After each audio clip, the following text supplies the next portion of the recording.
Greetings once again. I've got another adventure for you today, a dungeon crawl map set in Forbidden Lands. This one's pretty simple, it's kind of fun. It's got 9 areas that the characters may explore and find things to fight and find things to discover.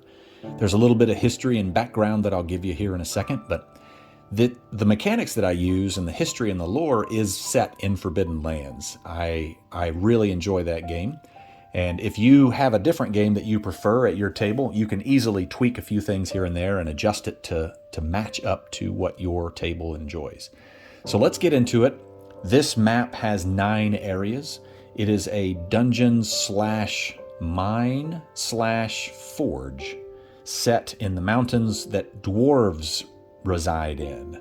This is a dwarven community. It is the lower portion of a dwarven community.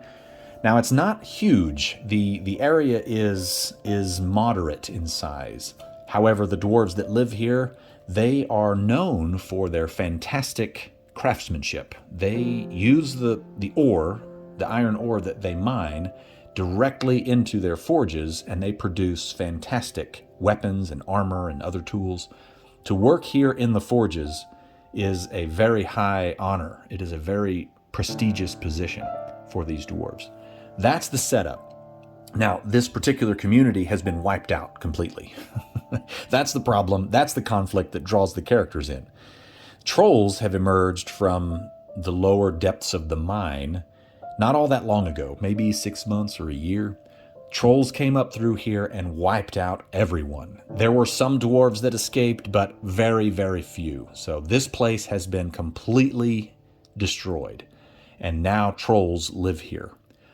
There were a few interesting dwarven individuals that lived here and worked here, and they had some secret things that they were working on in their forge and in their efforts to always improve their product, and that's what draws the characters in.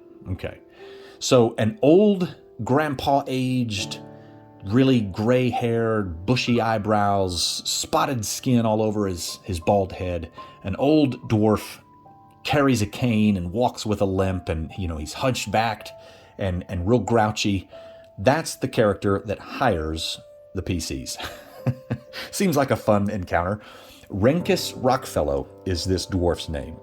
He's an old grouchy individual, and he needs the characters to do some work for him. The reason he is after the characters and he wants them to be searching this area, there are some very valuable journals and research notes and studies in these secret rooms. The studies specifically are dealing with a metal called star metal. That metal primarily comes from the Bitter Reach, which is north of the Forbidden Lands. It's very rare. It's exceedingly rare in the Ravenland. And this particular dwarf, Renkus Rockfellow, he knew that these master craftsmen had some info on that star metal. They were trying to figure out how to utilize it in their weapons and in their armor. He also knows that they have some ingots here, and that's what he wants. He hires the characters to get those ingots and to get all those research notes. He wants to figure out the secret. He wants all of their work that they put in to utilize for himself, so he can figure out how to use this metal. So that's his motivation. He tells the characters, everything else I don't care about. You can take the treasure, you can take whatever money you find, you can take whatever the trolls have left, you can take all that. What I want is those notes, those journals, those studies, those research books, and any ingots you find of star metal. That's what I want. So that's the motivation for Renkus, and he hires the characters to do this. Now these dwarves, he's hired some other folks to come here too. He might dangle this in front of the characters. Maybe Renkus has hired different treasure seekers and they failed. That's where this phantom dagger comes into play. There's only 3 phantom daggers in existence. This is one of the magic items in the Game Master's Guide. And you can have it set to where a previous expedition failed, and one of those treasure hunters, one of those adventurers, had a phantom dagger and fell to his death off of a cliff's face. That's all the information he has. So maybe Renkus tells the characters, hey, you can take some climbing gear and figure out where that dead guy is and take the phantom dagger off of his corpse. You can have that. And here's where he's talking about. Room number 6. And sure enough, it's true. There is a cliff's face here that runs down to where the dead bodies would be, and one of them has a phantom dagger. So he dangles that in front of the characters as well. He offers payment, whatever's appropriate to the economy of your world and your setting. Make it appropriate. That's what he offers. That's what he wants.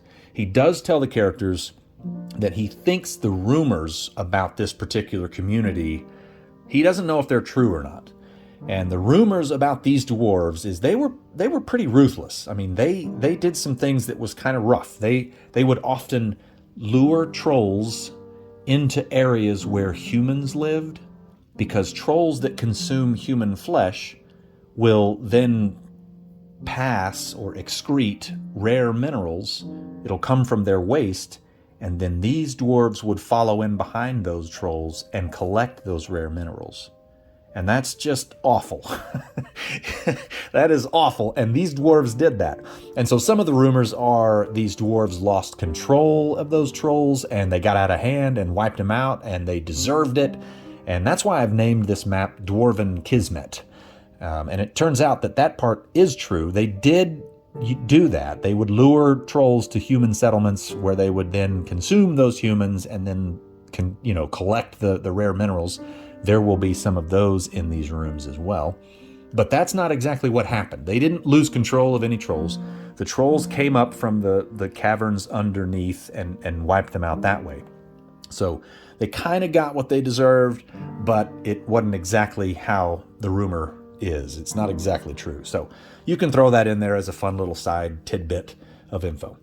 But yeah, let's look at the 9 areas here. The characters will immediately notice just how awful the smell is. It stinks like crazy because these trolls are nasty, disgusting creatures. And as soon as the characters make their way to the stronghold in the mountains and head up to Area 1, this is the primary entrance area, the Guardian area, where Dwarven soldiers would be normally to encounter anyone that came into their area. And the gates here are open and left abandoned. There's lots of debris and obvious signs of struggle and combat that occurred here. Otherwise, it's left alone. There are no bodies. There are no corpses laying around because, of course, the trolls would eat anything that they've killed. But there's nothing too valuable here. Maybe scraps of armor or clothing you might find. There would be definitely things here in Area 1A also, which is another storage closet with basic junk and equipment that's also broken as well. Very, very little value of any equipment found in this area. Now there's 2 directions they can go from the entrance. They can go to the south here, which will basically split this map into 2 sections, the left side and the right side. And we'll just go across the numbers, and there's 2 potential endings to this, and I'll get to those shortly. But let's just go by way of number. Area number 2, this is a large market area or a workshop area. These are this spot here is different booths are set underneath. This is kind of like a roof area maybe. The ceiling would go way up high and potentially even show signs of some other kind of flying creature that might be way up in the area or the top portions of the roof. That might foreshadow a little bit of a combat encounter in Area 6. But either way, this is an area where lots of dwarves would come and be and live and trade and sell. If you were coming here as a peddler or a trader, this is where you would spend your time. And now it is a mess, a complete wrecked mess. It is a vacant room except for 1 troll in the southeast. Now, depending on the size of your party, you may want to add another troll here, but I have it as 1 troll, and he's kind of a runt. He's not very large as far as trolls go. Now, he's very large as far as a standard human-sized male. This troll is a good-sized individual, but compared to other trolls, he's kind of a runt. And he's looking through some of the mess here for a potential helmet. He wants to put a helmet on his head for protection because he wants to go fight the big boss troll in Area 4. He's got a female troll also in that area, and the runt wants to take the place and gain the affections of the female troll. Pretty simple, right? So that's what's going on here. If the characters come in and spot him, they can engage. He will certainly engage the PCs once he sees them.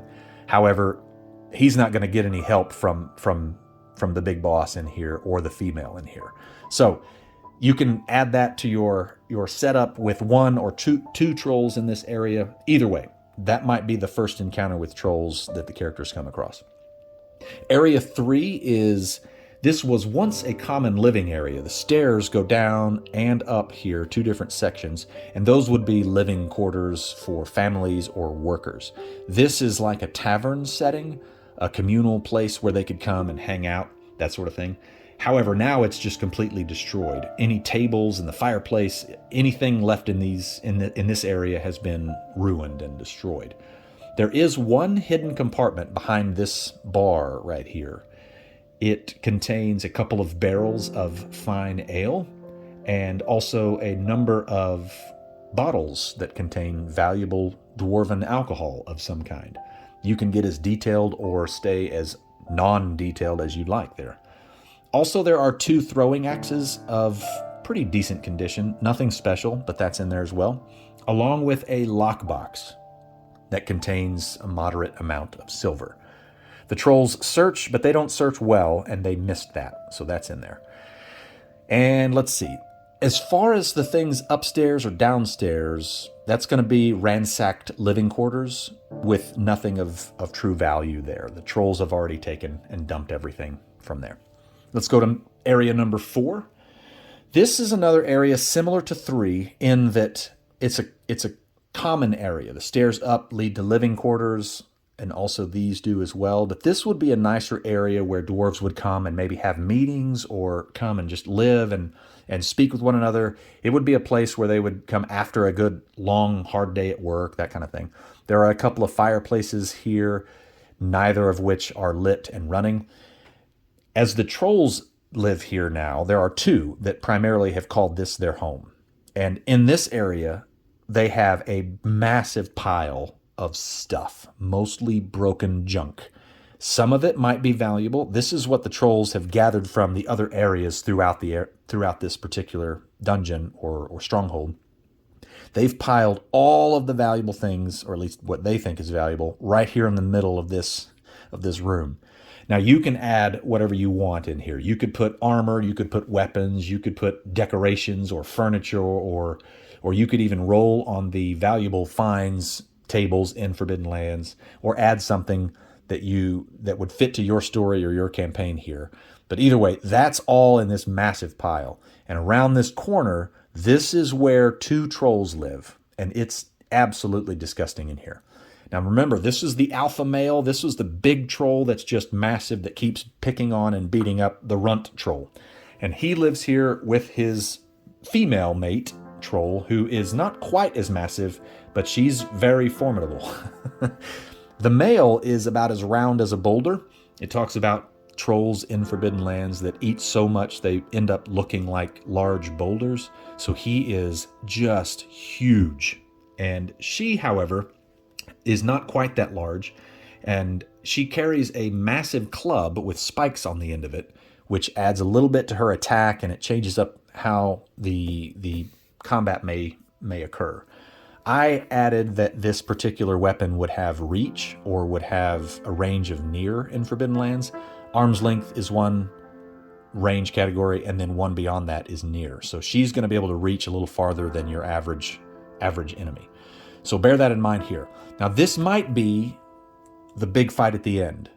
If they go to the right first, it might be, or it may be something in the middle. So allow the characters to decide how they go about all this. But this may be one of the bigger fights. Okay, we'll get back to that when we get down here. Area 5. Now we're back on the left side of the dungeon. This is where the master dwarf craftsman would live.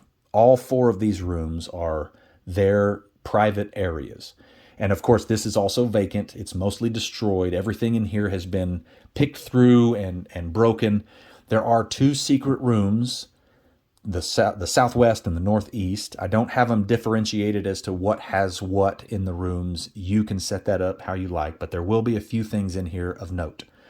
One other thing to pay attention to here. The characters, if they're perceptive, they might notice that the searching in this area has been a little more thorough than anything they've seen up to this point. Mostly what's going on is the trolls come in and they search by breaking things and throwing things around. Like they missed this hidden compartment here. If the characters are perceptive, they might notice that somebody's done a little bit more thorough of a job of searching in here. And we'll come to who that was here shortly. But either way, they may catch that, they might not. There are 2 secret rooms that the characters will have to search for and find. These were mentioned by Renkus, but Renkus didn't know the exact location. He wouldn't have that information, but he would know their habits. He would know their practices, and he would definitely say, I guarantee you, those master dwarf craftsmen, they're going to have hidden areas where they keep their valuables. And so that's what he's talking about here.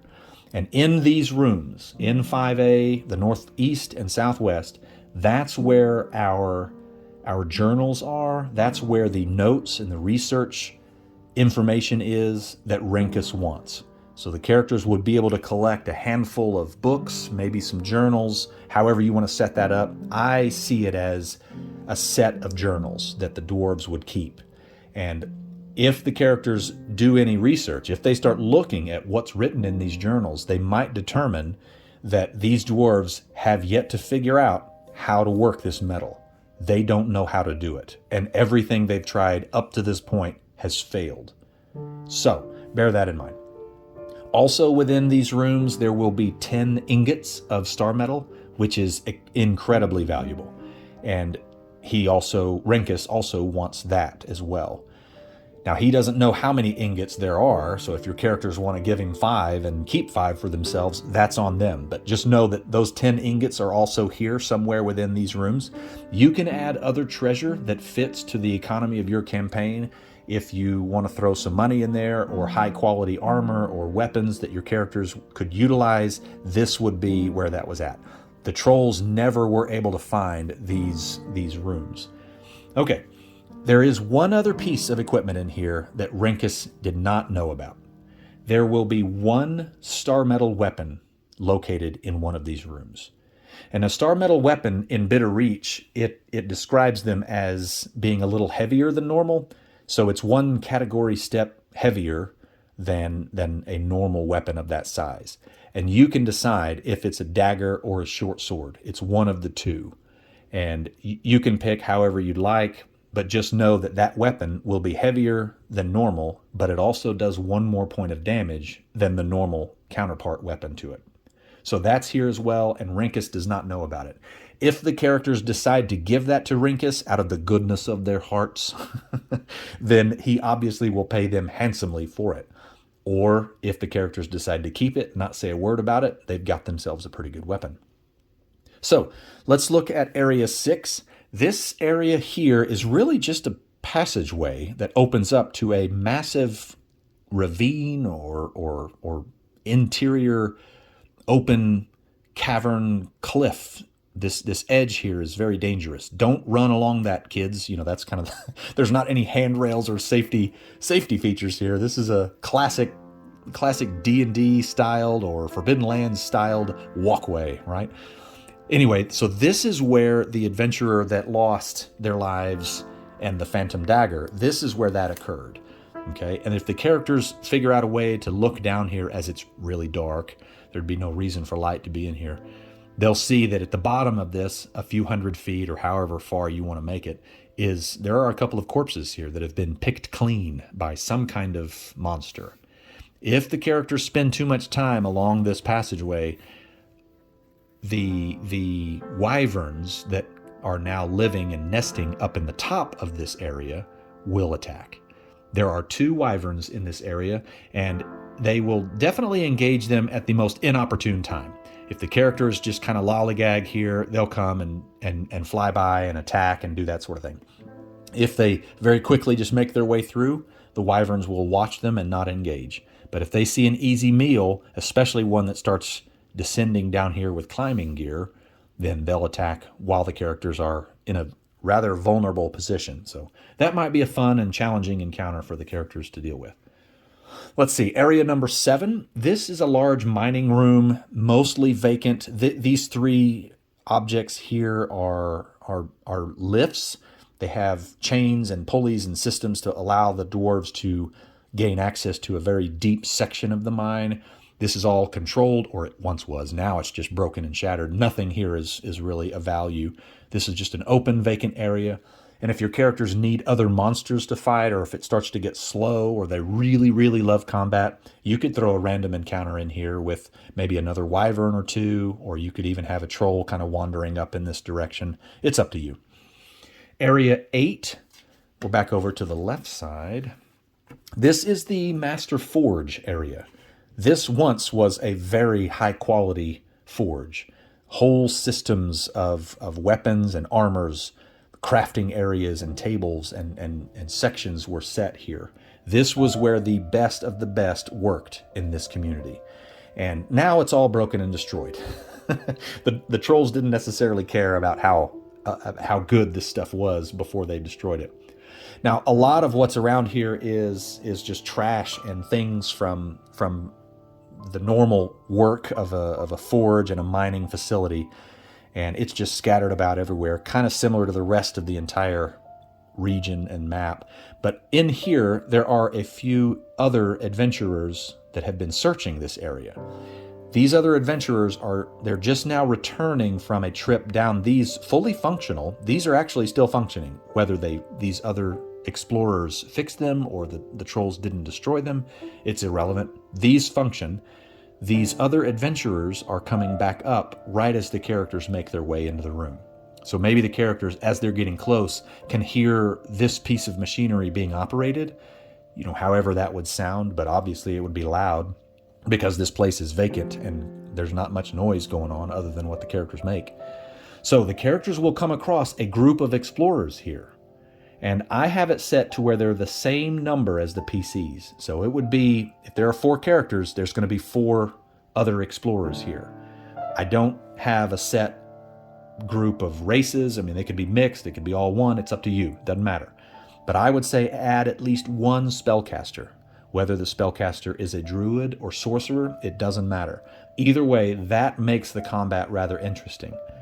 If there is combat, it certainly puts a piece of risk to everything when there's another spellcaster involved, so you never know. Either way, these explorers, these treasure seekers are here for the very same reason that the characters are here for. I don't have who hired them.